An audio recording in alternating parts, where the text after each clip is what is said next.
Bonjour et bienvenue dans cette vidéo de présentation du projet Aquapilot. Le but de cette présentation étant de montrer un cheminement pour la présentation du dîner. Pour utiliser Aquapilot, il est nécessaire de s'authentifier. Une fois saisi le nom d'utilisateur et le mot de passe, nous arrivons sur la page d'accueil. Cette présentation va être faite en allemand, mais l'application sera utilisable dans plusieurs langues, comme ici en français. L'application sera elle aussi utilisable sur des grands et petits écrans. Sur les grands écrans, l'expérience utilisateur sera améliorée par l'affichage de panneaux qui s'afficheront d'eux-mêmes lorsqu'ils en auront la place. Sur les plus petits écrans, ces panneaux seront sollicitables directement depuis l'entête, qui viendront s'afficher au-dessus du contenu, comme c'est le cas ici avec le menu. Commençons cette présentation par la notion d'inventaire. Il sera possible de saisir des équipements dans le but plus tard de les évaluer. Nous allons donc d'abord en créer un.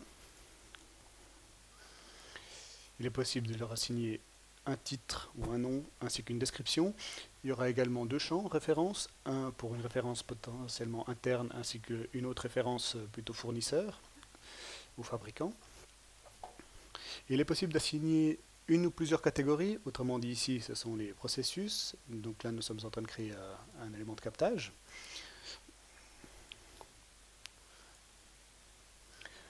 Un élément sera également géolocalisable. Il peut avoir une position GPS sans forcément avoir une adresse, mais il serait possible d'ajouter également une adresse en complément pour permettre à l'opérateur de trouver plus rapidement sa position. Si un équipement n'a pas de position GPS, il va naturellement hériter de la position de l'ouvrage auquel il est associé. Il est également possible d'ajouter des documents qui seront consultables par la suite dans les différents contextes de l'application. Un document peut être créé sur le moment. Un document peut également être choisi parmi les documents préalablement créés. Et il est également possible d'ajouter tout simplement un média. Une fois plusieurs documents associés, on les retrouvera sous forme de listing catégorisé.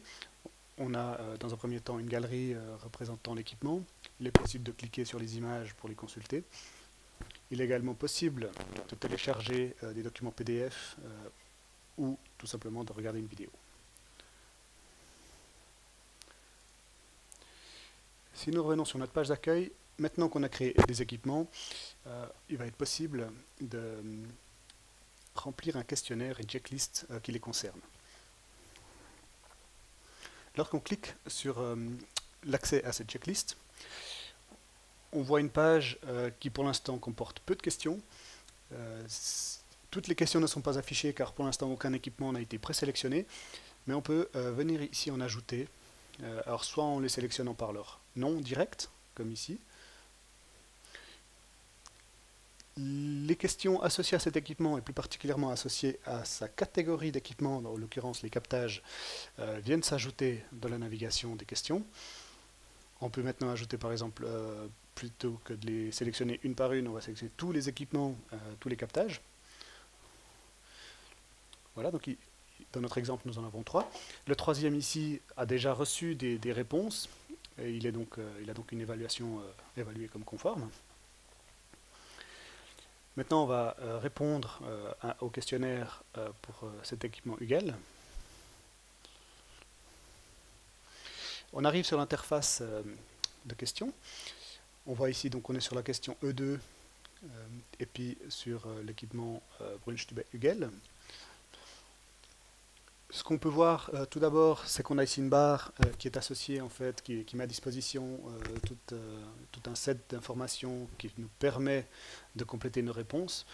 En l'occurrence, avant même de répondre, il est possible de consulter les exigences qui nous permettent de savoir quelle est la bonne option à répondre.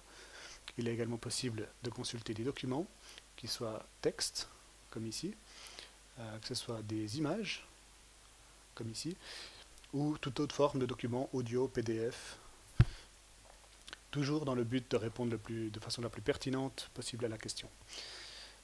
Lorsque l'on répond oui dans cette question-là, il n'y a pas d'exigence particulière, il faut tout simplement confirmer qu'on en a terminé avec cette question et puis mentionner un responsable. On peut donc passer à l'équipement suivant. Donc on va se retrouver sur la même question, mais pour un autre équipement. Cette fois, on est sur l'équipement Wunschtiebe Fürth. Cette fois, nous, on va répondre, qu'on répond en partie à ces exigences. On voit que le panneau est contextuel par rapport à la question. Donc auparavant, seule la validation était disponible. Désormais, on voit qu'on a besoin d'attirer l'attention sur la création de constats et justificatifs. Des infobuts viendront s'afficher lors du survol. Il est possible donc d'ajouter, de compléter notre réponse à l'aide de toutes sortes d'informations. On peut dicter un texte, on peut créer des constats, des mesures, des risques, des documents et des commentaires et justifications. Dans ce cas-là, on va d'abord commencer par créer un constat. Un panneau s'affiche, on retrouve toujours la question en arrière-plan qui nous permet d'y revenir à tout moment. On peut saisir un nom à ce constat. Une fois que c'est fait, si on revient à la question, on voit que le panneau de constat n'est plus en surbrillance. Ça veut dire que l'exigence a été remplie, donc on a effectivement été contraint de créer un constat et on l'a créé. On va encore créer un justificatif à notre réponse. Et là, on voit que ces deux éléments sont répondus. La question est donc valable. On peut encore mentionner le fait qu'on en a terminé avec elle, mais vu qu'on l'a déjà démontré, on ne va pas y revenir. Un autre élément qui est apparu au moment où on a répondu en partie est cette flèche qui indique qu'il y a une nouvelle question qui découle de cette réponse. Cette question nous demande si des mesures ont été prises par rapport à l'aspect de la gestion des risques. Si on répond oui, on sera contraint d'ajouter des mesures pour justifier que les points de contrôle ont bien été créés. Si en revanche on répond non, une nouvelle question se déploie. Et cette question, sur la même mécanique, lorsqu'on mentionne qu'on ne gère pas tous les risques, va nous demander de créer des risques. Alors si on ouvre le panneau des risques, on voit que dans un premier temps, aucun risque n'a été répondu, aucune réponse n'a été créée avec des risques associés.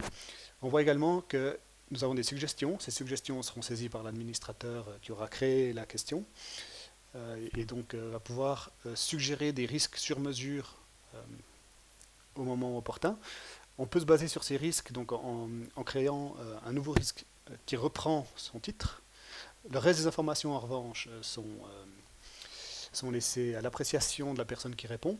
Il est possible donc de répondre sur cette matrice de risque sur les différents éléments d'interface qu'on voit ici, soit sur les réglettes, soit directement sur la matrice elle-même. Il est également possible, une fois qu'on a créé un risque, de créer des mesures en rapport. Donc quand on crée une mesure, on voit que les panneaux s'empilent. Ça signifie que tous les objets sont associés entre eux. Si plus tard, ultérieurement, on revient sur l'application et on consulte cette action, et on va voir dans quel contexte elle a été créée. On sait qu'elle a été créée associée à ce risque qu'on avait créé auparavant, mais aussi associée à la question et à l'équipement. Ça va nous permettre d'avoir un contexte global où les informations ont été saisies. Alors dans cette démonstration, on ne va pas créer de mesure tout de suite. On va revenir au panneau, à la question. Pardon. Et une fois donc on a répondu de cette façon à un maximum de questions et du questionnaire, on va pouvoir revenir sur le dashboard et on va pouvoir consulter les informations saisies de façon compilée, par exemple dans les processus. Lorsqu'on se rend sur la page dédiée au processus, on constate donc on voit les processus principaux. Ici, on a les captages qui requièrent une attention particulière. Eux-mêmes sont évalués en rapport avec l'évaluation des équipements qu'ils contiennent. Si un équipement est rouge, le processus sera rouge.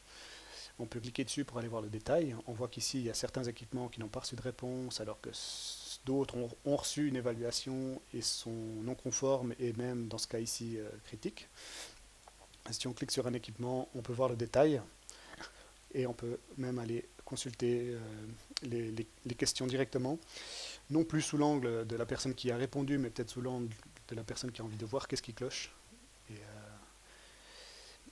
Et donc on se rend sur la même page d'évaluation, les panneaux sont accessibles, on peut voir voilà, notamment les protocoles qui ont été créés et d'autres informations qui auraient été associées. Voilà, c'est tout pour cette présentation. Je vous remercie de votre attention.